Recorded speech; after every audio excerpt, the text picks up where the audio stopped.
This is just a snapshot of my learning from CI 456.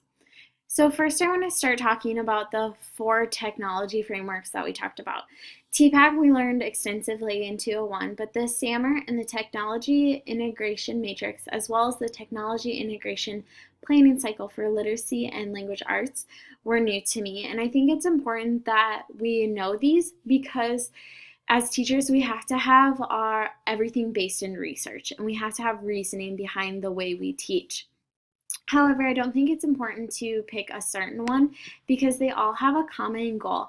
And that common goal is to expand students using their critical thinking skills, um, increasing their creativity, and collaborating with their peers, all to go from a passive learning environment to an active learning environment. The goal of technology in all of those frameworks was to enhance the learning the students have of the content area. So it's not about learning the different pieces of technology, it's about learning the subject area. So in this case, literacy.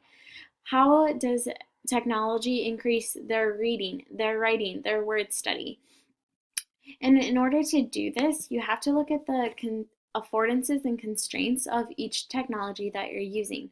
So this should be looked at for the websites that you're using, the web tools, as well as the apps that you're using. So I just took an example of VoiceThread and did this, but this is something that I would do for all of the technology.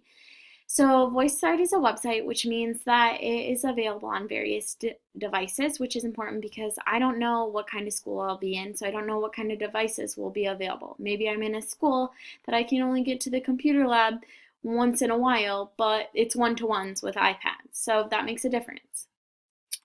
It also allows students to import images and videos and then to annotate them using audio, which is much simpler for most people, including myself, which saying that it's easier for myself is great because the teacher can actually leave oral feedback, which is unique to VoiceThread because there's not a lot of things that you can annotate auditorily on the actual product. When you're creating the product, yes, but after it's been created, not so much. And also, all teachers should be aware of the various privacy settings, and for VoiceThread, you can set it to different levels. Unfortunately, there are some constraints, some downfalls, some possible problems. It does cost, and the second one that I have highlighted is more of an annoyance than really a problem, but it should be kept in mind. It does not automatically play through the slides. You must click to the next slide.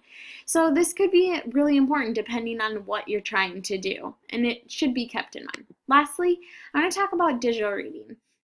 And digital reading is the art of consuming text, and in this case I want to consider text as the words, the audio files, and the images and video. So think of it that way.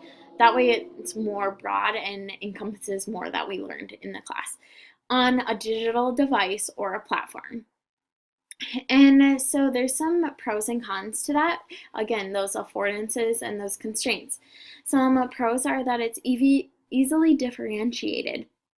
So visual impaired students, you can zoom in and make those words bigger.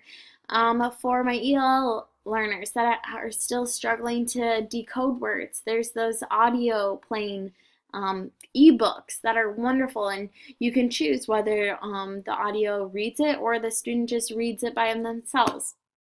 Also,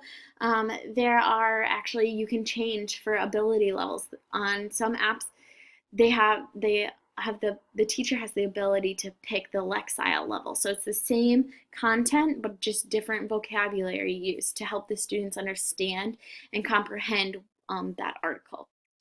As you can see, annotating without damaging is highlighted in blue because it's linked up to my Diigo, and I was going to show you that, but because of time constraints, you can see that it's linked.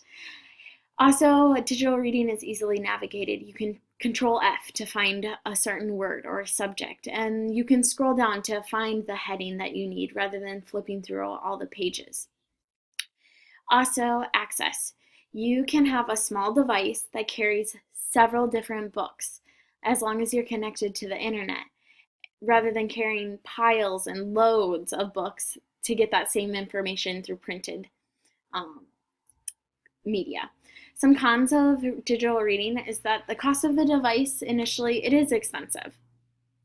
Students are easily distracted, so you're going to have to be on your A game for classroom management and making sure that those students are not being bored, that they're being engaged. Also, when you're actually reading an ebook, it is kind of less satisfying. You can't just shut the book and know that you finished that book. So keep that in mind with digital reading as well. And then, of course, access is both a pro and a con because some of our students won't have access to internet at home. And as teachers, we need to keep that in mind. This is just a brief snapshot of what I learned, and I really did learn a lot in this class and hope that this shows that I did. Thank you.